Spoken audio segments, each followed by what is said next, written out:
You need to look after your body. Because if you don't take a break, your body will break you. Gotta pull a fast one, fast one, fast one. It could be a last one, last one, last one. Play me how she want to. Acting like I don't know. Hello loves, it's another video, and today we are going to be discussing basically the lessons I've learned this year and what am I doing differently in 2025. 2024 was a good year for me, but it also kicked me in the ass, man. It completely changed the trajectory of my life.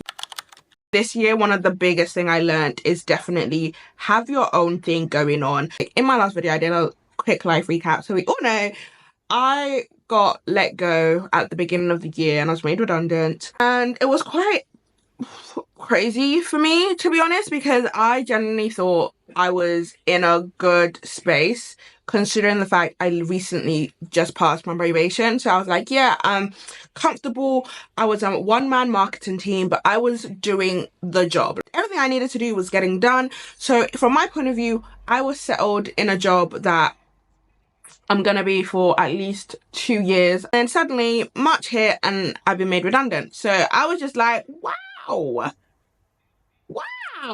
Nothing is set in stone, and it is better for you to build something for yourself that is for you, so that, you know, when someone's like, I'm gonna take my opportunity back, you're not left alone.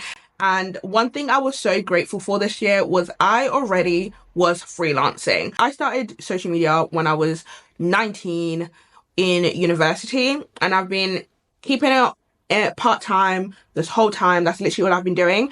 And because of that, when I was let go, or even like October last year when didn't pass my probation, I was never like out of money because I was making money on the side the whole time.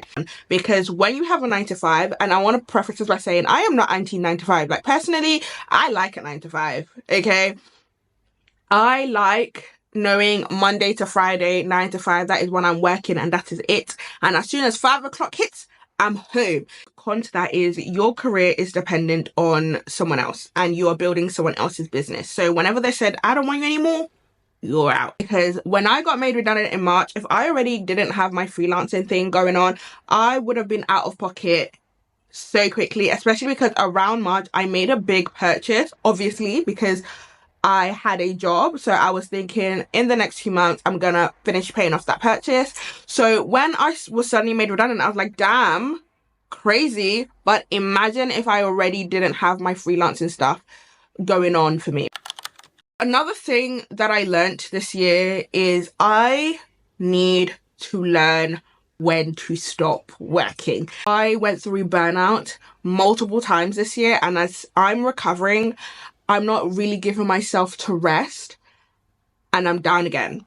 So I am Nigerian and I'm Nigerian stereotypically. So when it comes to that work ethic, I have it. I have an image of what my future is going to look like, and I am going to do everything in my power to ensure that I reach that stage, doing a lot of stuff to ensure that I secure the future that I want. However, I am definitely doing that at the detriment of my own health. When I took 2 weeks off to go on holiday, I have never felt so at peace. Because I'm in another country, I'm walking everywhere, I'm obviously taking public transport, I'm eating like 3 times a day, I'm doing so much stuff that I don't normally do at home. I felt so good in those 2 weeks that I felt in a couple months. And obviously when I'm back home, my brain is always work. And I'm not taking into consideration that I need to look after my mind and my body, because obviously when I'm not doing that, I am forever exhausted. Like if you see me on a day-to-day and you see how I work, you would be concerned. Going into 2025, I really need to work harder on getting that work-life balance, because when it comes to work, I am very disciplined when it comes to completing my tasks, completing my work, completing my studies. I have no issues with that. But when it comes to looking after myself, that is something for some reason I struggle so hard with, because it's like I'm deciding work or don't die. And somehow this is just, I don't know what's wrong with me, but I really need to work on that work-life balance next year. Another thing I learned this year is you need to know when to say no.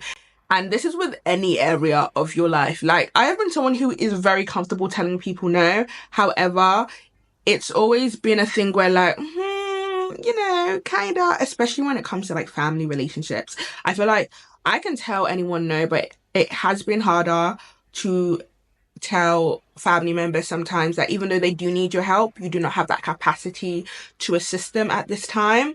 So very much being clear with your boundaries and respectfully telling people, I can't do this right now. And that is something I really, really am proud of myself for being able to do this year. I do have a long way to go, obviously, because it's not that easy. Like, I want to help those around me, and I'm upset when I feel like I can't because I feel like I'm letting them down. But if I'm not in a good place, I am not even going to be that helpful anyway.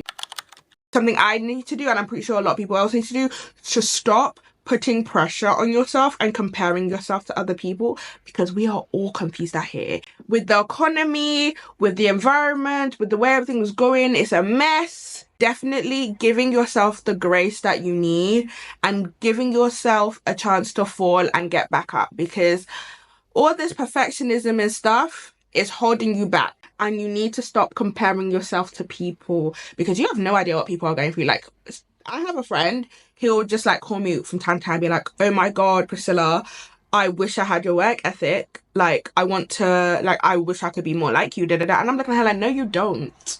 Respectfully, no, you don't. Because again, my work ethic, love it. However, again, I am losing my mind because I do not know when to take a break, and I will work myself until like I have no choice but to take a break. So don't be comparing yourself to people. You have no idea what they're going through.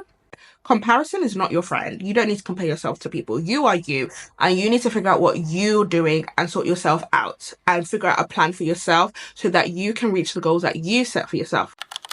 You need to speak for yourself. One thing this year is so many of the opportunities I got this year is because I went and basically told someone, I think you need me. I think you hire me. I am amazing.